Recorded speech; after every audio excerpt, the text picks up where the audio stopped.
Selamat siang investor, kembali bersama saya Melina dari Maxco Future News. Pada kesempatan kali ini kita akan membahas berita seputar indeks saham Amerika dan juga komoditas minyak. Bursa saham Amerika Serikat jatuh pada akhir perdagangan Kamis waktu setempat atau Jumat dini hari waktu Indonesia Barat karena infeksi virus corona yang melonjak di Amerika Serikat terus menghadirkan ketidakpastian. Diharapkan kandidat vaksin COVID-19 bisa segera menekan peningkatan kasus virus mematikan tersebut.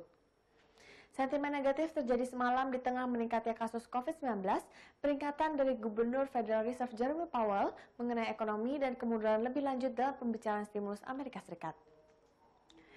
Jumat 13 November 2020, indeks Dow Jones Industrial Average turun 317,46 poin atau 1,08% menjadi 29.080,17. Wall Street jatuh dalam aksi jual yang luas. Dow Jones tertekan sektor industri dan keuangan yang sensitif terhadap pertumbuhan ekonomi dan harga saham Boeing dan Goldman Sachs masing-masing turun 3% dan 1,6%. Sedangkan S&P 500 turun sebaik 35,65 poin atau 1% menjadi 3.537,01. Semua 11 sektor utama S&P 500 melemah dengan sektor energi ditutup turun 3,39% memimpin penurunan. Indeks komposit Nasdaq turun 76,84 poin atau 0,65% menjadi 11.709,59. Seluruh sektor utama di Bursa Amerika Serikat melemah dengan sektor energi dan keuangan mencatat kinerja terburuk dengan ditutup turun 3,39%, sedangkan imbal hasil obligasi treasury bertenor 10 tahun menjauh dari kisaran 1%. Kasus peningkatan infeksi virus corona di Amerika Serikat berlanjut pada Rabu waktu setempat atau Kamis dini waktu Indonesia Barat dan mencetak rekor baru dalam metrik COVID-19 utama, termasuk jumlah kasus harian dan rawat inap. Menurut Universitas Johns Hopkins Amerika Serikat telah melaporkan total lebih dari 10,5 juta kasus COVID-19 dengan jumlah kematian melebihi 242.000 pada Kamis sore. Ketua Federal Reserve Amerika Serikat Jerome Powell memperingatkan lonjakan rekor kasus COVID-19 di seluruh negeri dapat menghambat pemulihan ekonomi baru-baru ini. Dengan kondisi ini, kemajuan dalam pengembangan vaksin virus corona adalah berita yang disambut baik, tetapi resiko ekonomi jangka pendek tetap ada karena infeksi yang semakin cepat, menggarisbawahi kemungkinan perlunya tambahan stimulus pemerintah. Kemarin, Demokrat di Kongres Amerika Serikat mendesak negosiasi baru atas proposal bantuan virus corona bernilai jutaan dolar. Tetapi Partai Republik segera menolak pendekatan tersebut dengan alasan terlalu mahal. Ini melanjutkan kebuntuan selama berbulan-bulan di Amerika Serikat.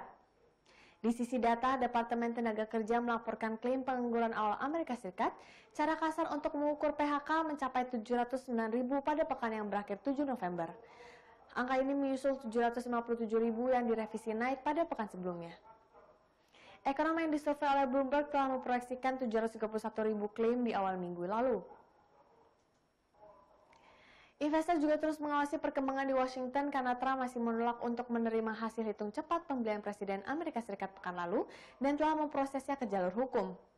Namun, Joe Biden menganggap Trump tidak memiliki bukti pasti bahwa ada kecurangan pemilu besar-besaran.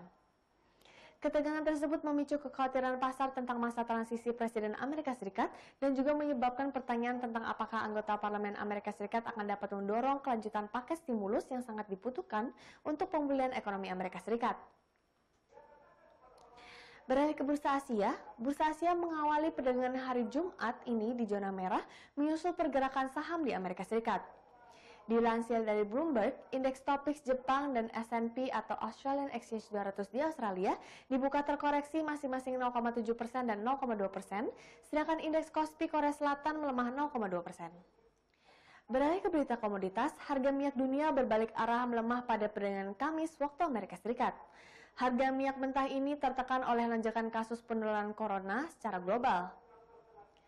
Jumat 13 November 2020, harga minyak mentah berjangka Brent untuk pengiriman Januari turun 2 sen ke level 43,53 dolar Amerika Serikat per barrel. Sementara itu, harga minyak mentah berjangka Amerika Serikat jenis West Texas Intermediate untuk pengiriman Desember merosot 33 sen menjadi 41,12 dolar Amerika Serikat per barrel. Selain itu, data pemerintah Amerika Serikat membuat harga minyak semakin turun. Pasalnya, pasokan minyak naik 4,3 juta barrel sepanjang pekan lalu. Sebelumnya, harga minyak sempat naik signifikan setelah data menunjukkan vaksin corona yang dikembangkan oleh Pfizer dan BioNTech asal Jerman efektif sebesar 90%. Hal ini membuat pasar optimis dengan pemulihan ekonomi di masa pandemi COVID-19. Namun, permintaan minyak diprediksi belum pulih dalam waktu dekat.